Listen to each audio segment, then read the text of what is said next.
At nagkaroon nga siya ng itim sa LCD. So ito nga yung Huawei Y9 2019 ko. At ang nangyari nga dito, nabagsak ng anak ko. Tapos ang nangyari, nagkaroon siya ng maliit na tuldok. At kalaunan nga, lumaki na siya ng ganito.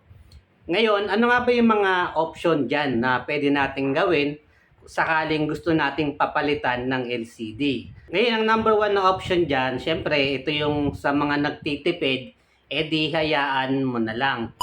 Ngayon yung tuldok na itim na yan, hindi naman siya agad lalaki. Pero expect mo na lalaki din yung kalaunan. At katulad nga dito sa nangyari sa cellphone ko. Ngayon, ang mangyayari nga po dyan, pag malaking-malaki na at di mo na magamit yung screen, kailangan mo na siyang ipa-repair o palitan. Yung pangalawa, ito nga yung palitan ng LCD na replacement. Ito nga yung kailangan na natin siyang ipagawa para magamit natin siya ulit. So, ang dapat natin tandaan, kapag replacement nga po, hindi siya kasing tibay ng original. Bawal malaglag, bawal maipit, at syempre, lagyan mo ng tempered glass at lagyan mo ng case para nga kung sakaling bumagsak, hindi naman masira agad yung LCD mo.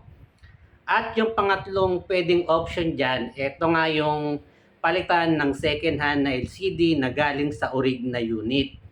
So sa mga medyo mahirap nga gawin yung ganitong option dahil nga yung Huawei Y9 2019 luma na.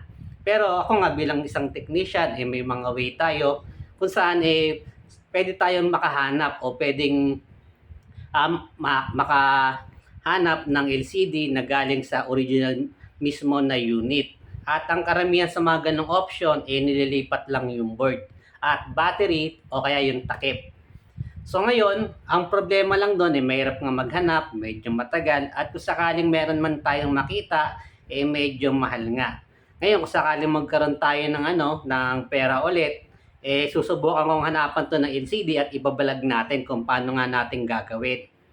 At yung pang-apat, ito nga yung bumili na lang o kumuha na lang ng hulugan na bago. So, ang ginawa ko nga, nung nasira na tong phone ko, kumuha na lang ako ng hulugan sa home credit. No? So, ito nga yung nag-down payment ako, nagbigay ako ng ID, tapos, ang nangyari na nga po, hinuhulugan ko na lang siya ng 1,650 every month for 12 months. At ito lang nga yung gamit natin na cellphone ngayon.